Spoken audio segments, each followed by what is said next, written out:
Hi, everyone. Your designers are here. I'm Anita at Cedar Hill Farmhouse. And I'm Yvonne at Stone Gable. And I'm Kelly at My Soulful Home. We've got tips and tricks and decorating advice for you today. So let's get started.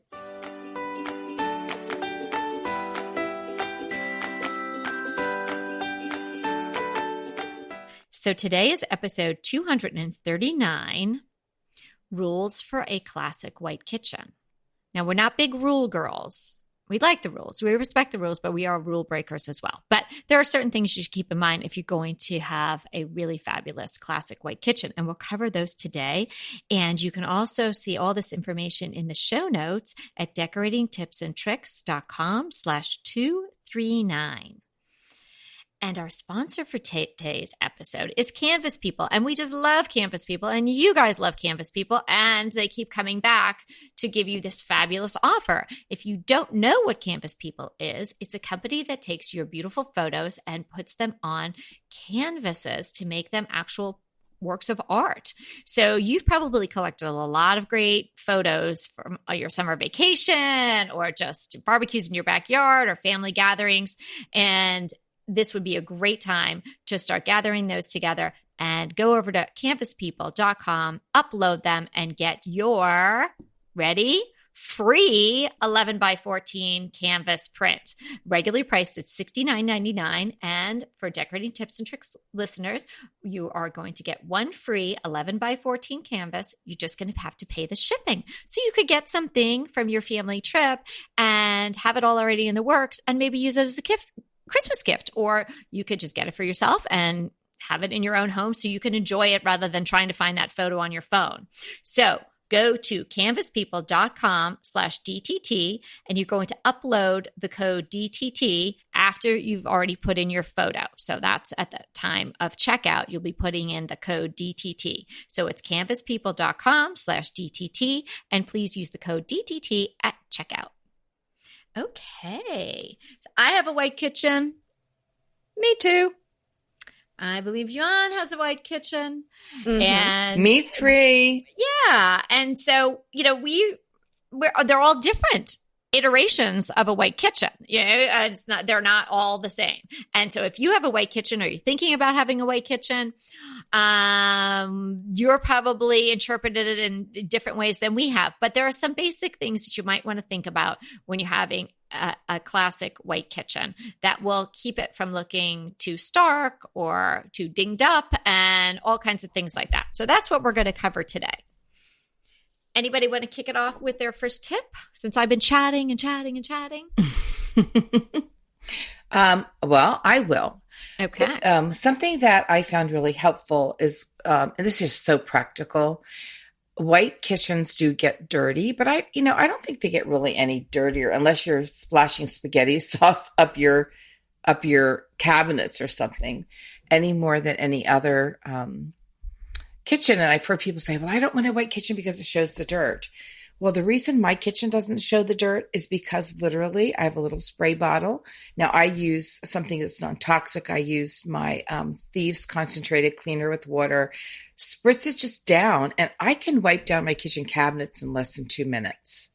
Well, but that whole, anything's going to get dirty, but Right. It's what you said. The white may show the dirt, but I'm kind of one of those, like the hardwood floor shows the dirt, but if there's dirt there, I want to know it's there and get it cleaned out. So, I think you can have a spray bottle nearby and just wipe down the cabinet. So we keep one in the kitchen too, and just kind of a nice natural spray. You just spray it on and it'll usually get off whatever is there. So I think that's a great idea. And Thieves smells very lemony, clovey, cinnamony. So it's a really pretty smell. Yeah. And I use the 7th generation one and the same thing. I have it right under the counter. And I think to myself, I should just spend, a designated time, once a month or something going over all the cabinets. But really what I tend to do is I'll just do a little section. I'll be like, oh, I better get that. And then I'll do a few cabinets around it. And so I kind of like doing it as I go and I wipe it down. My cabinets are painted white and I like the look of the brush strokes. So what I had them, they're paint grade wood and they were sprayed by my painters initially. So it had a smooth surface, but then I wanted the second coat to be brushed on because I like that more sort of cozier, tending to a little more cottage look of the brush stroke. Some people don't like to see that at all. So that's how my finish is. So it's not completely smooth on mine, like as if you did the spray paint that they can do. One tip that I have heard of, now I guess I didn't follow it because I go with the paint grade wood because I know I'm always going to paint my cabinet. So it saves a lot of money. But people have said when I did my research is that because white cabinetry, you might notice the dings more than maybe another color. We're not talking about the dirt now, but more the dings, that perhaps you'd want to use a harder wood like a maple or something like that. But I don't really have, people driving little, fire trucks into my cabinets anymore. Oh. And I'm pretty careful. And for the most part, I'm the only cook. Laura cooks sometimes, but it's more something we do together. So I don't have a lot of other people in my kitchen doing that. If you have a very high traffic kitchen where there's going to be a lot of people using your cabinets and you want it all white, you might want to think about doing a wood that is a little bit more ding proof than the paint grade, because its paint grade tends to be a little bit softer, but I've really never had that problem. But, as I said, if depending on how you use your kitchen, you might want to consider that using that type of wood. The other thing that about the cabinet front that I have noticed with the white cabinets is you might want to really choose the simplest trim or sort of molding or face of the cabinetry, because if you have very detailed profile on the face of the cabinet, even on not even dirt or grease or anything like that, but just dust can get in there and it might be hard to get it out. You really don't want to have to be going over your cabinet fronts with Q-tips and stuff like that to get out the dust that might build up. And that is a little bit more noticeable on white, I think, than other colors. So just something to think about if you're redesigning a kitchen and you're going to be picking the face. Maybe you want to do something really simple like a shaker or something like that. Mine has a pretty simple face, but then it has this extra little profile. And I do have to kind of, get in there to clean it. I also think here's another little tip. If you have white cabinets, be careful what you paint your wall color. So if you have our cabinets are a little warmer white, so you don't want to paint anything cool, or you just watch your backsplash, watch your countertops, watch what you put in it that's going to stay there and be a lot of it, like a lot of countertops or a lot of backsplash or a lot of paint in that room. You don't want the warms and the cools to fight. So you want to pick something that looks really nice together. Like I'm trying to find some kind of Carrara marble that has I know it has gray in it, but some of it can be a little more warm. And I think that would work in my white kitchen better than maybe in somebody else's who has more of a stark white. And they probably are looking for something a little warmer, because those can fight together and make it look very off. It's interesting you say that, because I actually have a white granite. It's called White River granite in my kitchen, and it actually has some brown specks in it. It's very white, but it's not bright white like marble. Yeah, so I want your countertops. Oh, yeah, definitely. They're beautiful. And it's got some gray, but it's kind of a warmer gray.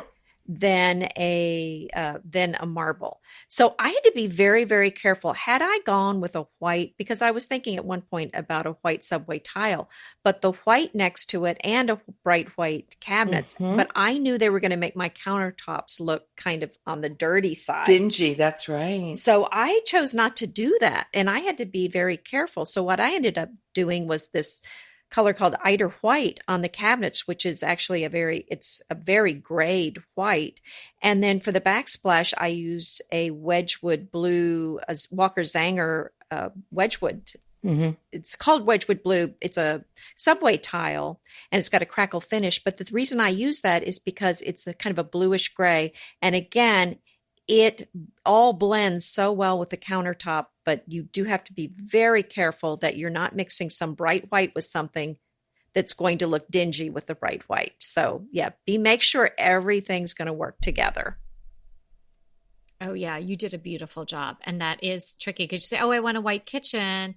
And then when the pieces come together, you might be, oh gosh, Yeah, because and not all the whites are the same. oh, absolutely. And I think you have to be very aware of that going into a white kitchen.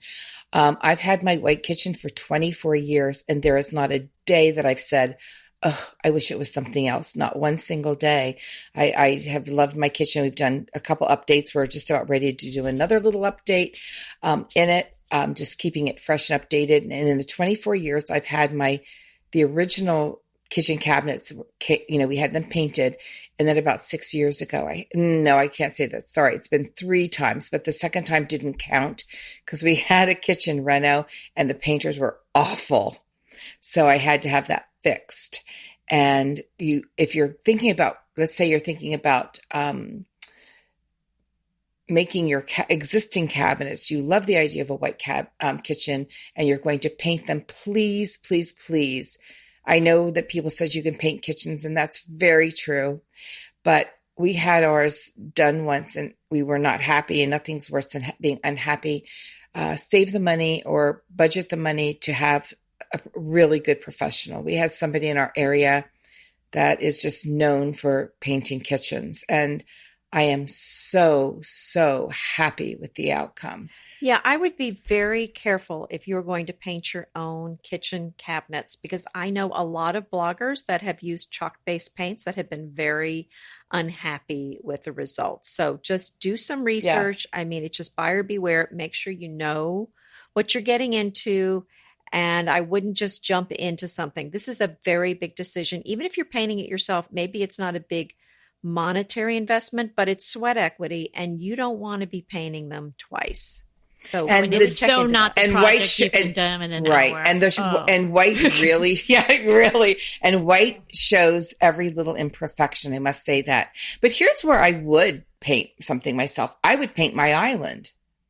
Now I have a huge island, but so much of it you don't see all of it. You only look at it from angles where your kitchen cabinets, you see the whole thing, and a lot of it's covered with my soapstone countertop. So there, absolutely, I would paint that. Now I do love it all white, so I probably never will. But if I ever got a bug, I'd have to paint something, and I decided it was going to be the kitchen the kitchen island. I like that contrast. I think that's a really pretty contrast. Yeah, and I think you're onto something there, and that's certainly something I've seen a lot of is a white kitchen, but they've painted the island another color. I'm just a little cautious about doing that myself. I'm wondering if we were to do that, is that going to look so 2018 a few years from now? Mm-hmm. So I don't know, so I'm keeping my white island for now. I really love the look of it. And I think some of them look gorgeous. Oh, they're beautiful. White can be a little bit overwhelming if you don't tone it down with other things. So that's one way to do it. I think you need something to warm it up. And maybe that's a color on your island, as Yvonne is suggesting, but maybe it's also just in some of the accessories or a bit of both. I love to have that antiqued wood of the breadboards and cutting boards just stacked up. That really softens up the white. And maybe even if that's not your look, if you're feeling that's a little too European or that's a little too cottagey in your mind to do these vintage boards, any kind of wood tone. I mean, there can be very sort of mid-century looking wood tones, bowls and things like that. Some really sort of great organic shapes that aren't necessarily that sort of rough hewn bread bowl, breadboard kind of look. So I think any kinds of woods, and like a bowl of fruit in the wood, or as I was saying, the boards, or just a giant piece of wood that you have out all the time on your countertop. It could be something that's protective, like a cutting board, but it can just be something that warms it up and cuts the white a little bit. That is such a good point, because I think white can be very overwhelming. I happen to love the look of a pure white kitchen. I just love it because I love white. I always have. And just adding some, neutrals into that. But I think you need some wood. And I think the way to go with a white kitchen is you don't want like a walnut staring you in the face, because I think that's a little stark. Like my countertops are all a soft black, but they work. It's stone and it's soft. It's a softer color, but I think that like worn wood of a dough bowl, or like you said, a breadboard, or just something in there. You need a little wood to give it warmth. Yeah, I so agree with you. Great. Oh, yeah, there you go. Because that's also textural. Right, you could do the rattan or some wicker basket, something like that to keep, God knows. So, there's so many things that you need in your kitchen. You could use some pretty storage out on the counter like that to soften it up. Another thing, cabinet-wise, that we didn't discuss earlier is, I think this holds true in any kitchen, but particularly in a white one, because you really do want that feeling of a white kitchen where it's clean and it's not cluttered. That's part of the charm of it. I think you need to have your cabinetry go all the way up to the ceiling if you can. And if you can't, I would resist the urge to decorate up there. Oh, yes. I'm so with you on that. Go all the way up to the ceiling. Absolutely. And if you don't, please, I would just keep it very clear up there. Don't put things up there that can really make your beautiful kitchen look dated. And that was the thing to do in the past, not so much now. And then I wanted to go back to adding the wood to the kitchen, which is what we were saying a few minutes ago. We added some beautiful rustic barnwood beams in our kitchen, and we went to the salvage yard to get them. What I wanted to mention on this is there's only one weight-bearing beam in our kitchen. It's the big one, and it's actually a steel beam that we had to have placed in there. And you boxed that out? Is that what you did? We boxed it out, right, with some barnwood. But the other beams are beams from the salvage yard. The other beams, what I'm trying to say is, are decorative, and you can add those after the fact to your kitchen. So if that's something you want to do, you can think about, go to a salvage yard, see what they have, and you can talk to a carpenter about how he might be able to add those. But it's really, I think, one of the best parts about our kitchen, and it's probably less expensive than you think. Mm-hmm. Don't you just love a great recommendation from a friend? Well, we're delighted to be recommending these companies and their wonderful products to you today. And let them know your friends at DTT sent you. Pesto pork chops over Parmesan polenta. Not that easy to say, but oh so easy to make with Green Chef. Green Chef is the #1 meal kit company for eating well, and we have such a great deal for you. You're going to save $250. Listen on for the details on that. Green Chef makes eating well easy for any lifestyle, whether you're keto, paleo, vegan, vegetarian, gluten-free, or just looking to eat more balanced meals. We're getting into the busy holiday season, so it's a perfect time to have Green Chef help you out. Let Green Chef take the work out of eating clean this holiday season with their chef-crafted, nutritionist-approved recipes featuring fresh ingredients and nothing artificial. And you know what? You don't have to lose track of your healthy eating habits during the holidays. Every Green Chef customer gets a free session with their registered dietitians who will walk you through how to make clean eating work for you. So sign up for your free session and start on the road towards better health today. And that deal I want to tell you about, visit greenchef.com/DTT250 and use the code DTT250 for $250 off your order. So that's greenchef.com/DTT250 and use the code DTT250 for $250 off your order. Green Chef is a delicious delight any time of year, but especially during the holidays. What a wonderful vision to behold as the Green Chef boxes on your doorstep. Green Chef is the #1 meal kit for eating well. And it makes eating well so easy with plans to fit every lifestyle, whether you're keto, paleo, vegan, vegetarian, gluten-free, or just looking to eat a more balanced diet. So let Green Chef take the work out of eating clean this holiday season. And if you've got guests coming, shop Green Bundles. They're now available at the Green Market. It's your one-stop shop for nutritious grab-and-go breakfasts, including vegan options, brunch kits, wholesome lunches, ready-to-eat snacks, veggie sides, and more. You can feel your best this December and do your best with Green Chef because they offset 100% of the delivery emissions as well as 100% of the plastic in every box. Go to greenchef.com/60DTT and use the code 60DTT and get 60% off plus 20% off your next 2 months. greenchef.com DTT and use the code 60DTT to get 60% off plus 20% off your next 2 months. We have beams in our kitchen. They're more architecturally shaped, though. We painted them white, and they have a lot of sort of bold edges and trims on them because that sort of goes with the rest of my kitchen.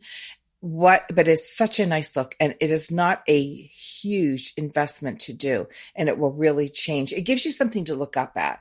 The other thing I think you need in a white kitchen is, I know that let's talk about some hardware. You can choose what kind of hardware you want. I think if you have an all white kitchen, just don't do dark hardware. Excuse me, like an oil rub bronze or something. I have black. I did have oil rub bronze, all hardware because I had the soapstone, which was black, but I've seen it in what people call a farmhouse kitchen. It just draws way too much attention to the hardware and not enough to the rest of the kitchen.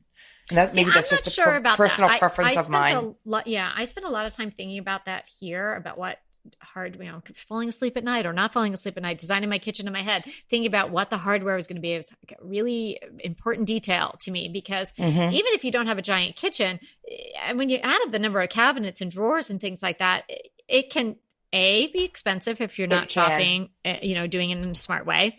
And B, it's a lot of visual noise. So I see what you're saying about that contrast between the white and either the black or that really dark oil rub bronze. But I kind of do like that in certain instances. I didn't go that route myself, but I think if you're going to go that route, you know what? Get your really simple knobs off the shelf at Home Depot for, $1.29 right, each. Exactly. And then maybe do those cup pulls or something like that. Just something really simple. Don't be elaborate. It will call attention because of the color contrast. But I think if it's very simple in the lines, and it can definitely work in sort of more of a cottagey feel. What I decided to do after long deliberations in my own head was to go with clear glass, not the faceted, pretties that you would see in someone's a girl's bedroom or a very feminine bedroom or something like that. Very simple glass knobs that are just like, you would think the plain knob. And I was lucky enough to find them at a vintage place. And then I just had to add in a couple of other ones that I actually used as pulls because I didn't have exactly the number I wanted. Of course, I was too shy, but that was great for me because it doesn't draw your eye to the knob at all. And I really thought that was the best way to go. That sounds really pretty. And Kelly, I think that the oil rub bronze is starting to become a dated look. Yeah. It's beautiful. But again, if you're doing a classic white kitchen, stay with the, classic metallics, or like you said, a clear, just something simple. I wouldn't get too crazy with, my knobs or any of my hardware because I don't want to show that off. I'd rather show off, the cabinets or, your backsplash or what's on your countertop. And also I think it's so, so, so, so important. Whatever you choose for your backsplash in a white kitchen, don't make it be the focal point. Do you see what I'm saying? Yep. Yes, I do. Yeah. I mean, I think that's one of the biggest mistakes people make. I mean, now we're into all the white subway tile. We've talked about make sure it works with the color that you've chosen for your white kitchen cabinets, but also don't make the mistake of having like some design over your stove. Because I mean, I've seen it. It's still out there. When I've seen like some crazy stuff that's coming in that's metallic. You don't want that in a white kitchen. Keep it clean. Keep it classic. That's why you have a white kitchen. Right. When you're choosing it, stick with maybe a soft stone or something. Yeah, later on. I mean, the less specific to one, if you pick out some genre that's super hot right now, it's not going to be great later on. I mean, hand-painted tiles are beautiful, but I certainly put them in a tray. Don't use them for your backsplash. Yeah, don't put them in a white kitchen. I just think it's odd looking. Well, but when I was designing my house, people were still doing the fanciful or the decorative backsplash right behind the stove. It was different than the rest of the tile. Yeah, And I kind of had a long discussion about that because my builder kept saying, "Are you sure you don't want anything there?" I said, "Absolutely. Just keep it plain all the way across." And now I'm so happy. That's one of those things that I'm just so happy I did. That is my tale of woe, Anita. I did put something because I thought, it's just so plain, this whole kitchen. I put a chalkboard up over it, for the time being. And this is part of this little reno we're doing. We're putting a whole new backsplash in because I can't stand looking at it like since 3 years ago. Right. Oh, wow. Well, and I mean, it's so sad because so many people have done it and it was just the thing to do. And so it's just so impossible to be on trend all the time because at some point you have to commit to something. And the problem is you don't know the future. You don't know what's going to happen. So That's right. things like that, I think plainer is better. If you can't decide what to do in some situations, go simpler. And then dress up your space in some other way you're right. so that you're not stuck. I ended up leaving our other house in San Marino. You know how Anita had to move that time because she had to paint? Yes. No, I didn't you have moved to because leave. of your autumnal colors. You didn't want Exactly. to I was like, change of season. I must leave. No, well, I ended up because it was the same thing. We came here from New York. I had my list of guys and workers in New York. We had done so many renovations there, but I landed in California, didn't know anyone. So I had somebody who was more of a general contractor, which is not the way I like to operate. He ended up telling me I was way too involved in my own project. He didn't want to work with me anymore. Kick him to the curb I was immediately. like, okay, but it is my house. You got fired? I got fired from my own house. But I ended up not putting any tile behind my stove top range because I didn't want to do the something special. But then I was like, but maybe I should do the something special. But I didn't want to just do the plain. And he kept saying to me, don't you want to put something back there? Don't you want to put them on the diamond shape? And don't you want to do this? And I thought, I really don't. And No, so I don't let's like the just diamonds. stop and Not not for do me. anything. And so I ended up something similar to what Yvonne did. I found this metal piece at the Rose Bowl flea market and I propped that behind there. And I thought, well, this won't catch on fire. And that's the way I left it. And I'm really glad I did because had I done like the scene of Tuscany, of course, in the autumn that he wanted me to do, I would have been really miserable with it. You would have had to have moved sooner because of that. Exactly. Yeah, no. My backsplash over my stove is just very nondescript. It's just sort of a warm colored stone done in a couple, like with a square out. So did you already replace the chalkboard? No, that's what's behind the chalkboard. But it's not like it doesn't have any writing or it doesn't have a scene or anything on it. But just even something that plain and generic throws that kitchen off. So, I mean, we're spending a lot of time on this because we're going to save somebody a lot heartache, headache, and cash. Yeah. And here's the thing. This is also do not, if you're going white, which is what we're talking about today, and you spend a lot of time picking out your white paint and you're going to make yourself crazy. Just do simply white and be done with it. I'm telling you. But if you don't want to do that and you make yourself crazy with all these swatches Depends on the white, countertop color. Okay. But here's the thing. Yes. That's what I'm going to say. Pick out all those other things first. Pick out your backsplash tile and pick out your countertop, whether it be a slab or some of the composite materials. Pick that out first because there are bazillions of paints. And, any paint company has their own paints, so many paint companies, plus you could have a custom paint done if you needed to. That is much easier. It's a hard choice, but it's easier in the sense that there is such a large universe of paints. There's only going to be so many granites available to you, or only so many quartzites available to you, or you're only going to like so many Caesar stones or whatever. And there's only so many tiles in the universe. There are multitudes of paints. So pick those things out custom. first. I mean, it's limitless because you can have you can have it customized even beyond what they have on their paint chips. Inevitably, with the new year come wellness goals. One very effective and easy to reach goal is to add dose to your wellness regime. Dose is expertly formulated organic wellness shots that support your liver in one delicious drink. Formulated with ingredients clinically shown to support liver health. Potent turmeric, milk thistle, and ginger. There's 0 sugar and 0 calories. Did you know that your liver performs over 500 special functions?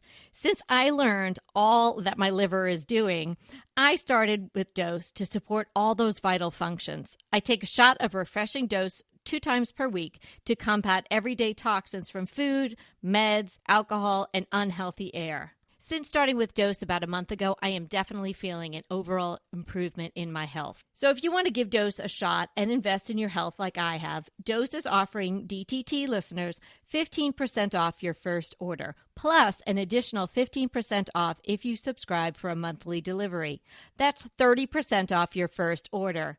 So go to dosedaily.co/DTT and use the code DTT. That's dosedaily.co.co/DTT and use the code DTT. Go ahead, clean out your closet, then head straight to Quince. I love every item Quince offers, from wardrobe to decor, and I can really recommend their Ultra Stretch Super Wide Leg Pant at $49.90. The price is unbeatable, and the look is so flattering.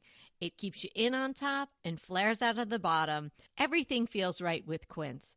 The price, the quality, and the sustainability. Quince offers a range of luxury wardrobe and home goods at prices within reach. And like Quince's clothing, their home goods are priced 50 to 80% less than similar brands. Quince only works with factories that use safe, ethical, and responsible manufacturing practices, along with premium fabrics and finishes. Once you've cleaned out your closet and refreshed with Quince, you can also add something to your home decor. So give your wardrobe and your home the refresh it needs with Quince. Go to quince.com/DTT to get free shipping and 365-day returns on your next order. That's Quince, QUINCE.com/DTT for free shipping and 365-day returns. Quince.com/DTT. And let me know how you love those pants. And you have to be so careful because all those paints don't necessarily look like a paint chip. You'll want to maybe paint some on your cabinets, because I don't even trust, I would say, or paint it on some kind of a wood or a board and put it up on your cabinets, because you want to make sure in the light that you have in, like my kitchen only has one window, but it has lights coming in from different rooms. Mm-hmm. My paint in there looks really different than it does like on the paint chip of Atrium White. It has like Atrium White, it almost looks like a pink cast, but in my kitchen, it is a beautiful, soft, warm white. So you have to be very careful about maybe painting those boards and throwing it into your kitchen and look at it in all different kinds of light. Can I just throw in a couple other really quick things? Yeah. Now, this is more, how I feel about white kitchens than a total rule. Mm-hmm. But because if you're going to have a white kitchen, keep it very calm. I mean, you paint it white for a reason. You're going to paint it white. You're not going to bring in your red canisters and your red KitchenAid mixer, and you're not going to have red appliances, and you're not going to dash it all up. The reason you have for most people, they have a white kitchen is because they want it to be a beautiful, calm, light, airy space. Bring in that pop of color, or bring in that contrasting color, but don't go hog wild. And my favorite white kitchen is a white kitchen with some beautiful worn, WORN, not warm, worn wood, and then a brilliant tribal runner on the floor. And that's the only color in that kitchen. And I think that kind of with wooden floors, and I think that kind of a kitchen just screams class and classic and makes me want to go in there and cook all day long. Yeah, that's a really beautiful look. And it's a really nice updated look.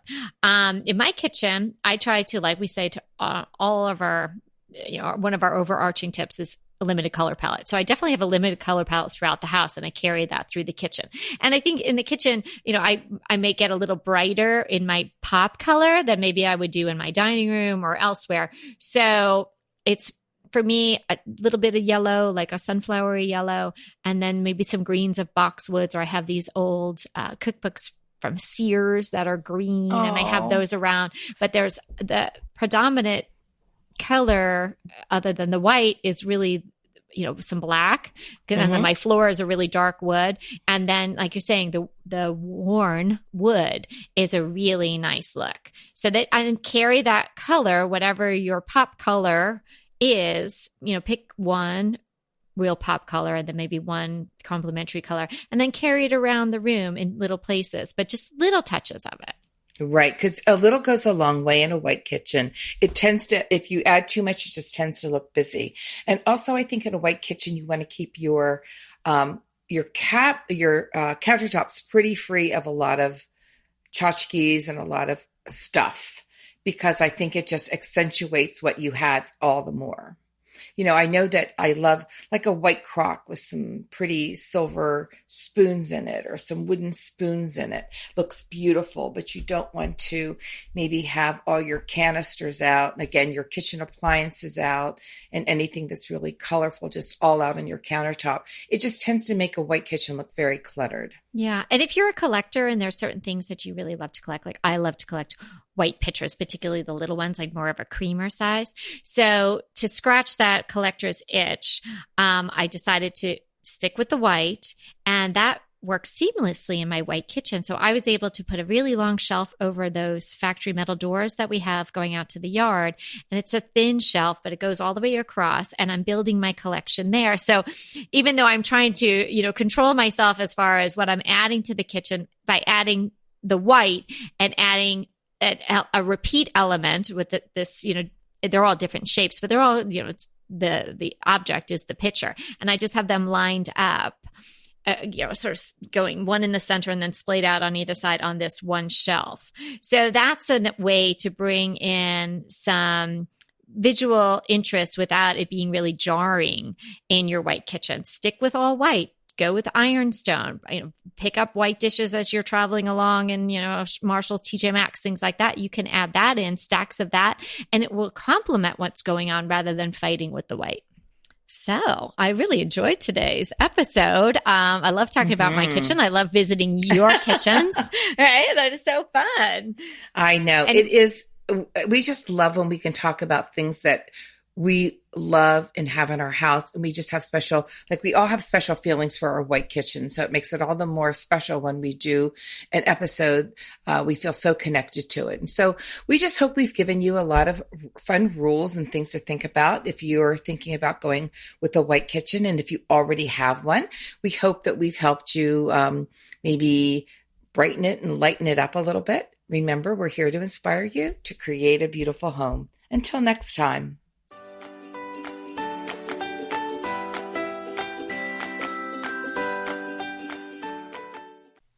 Hey, everybody, we want to thank you so much for listening to Decorating Tips and Tricks. And we want to make it even easier for you to listen. And it's easier if you subscribe. You just click the subscribe button on our website, www.decoratingtipsandtricks.com, or you can subscribe through Apple Podcast or any of your favorite podcast listeners. When you subscribe, DTT comes free right to you 3 days a week. So until next time.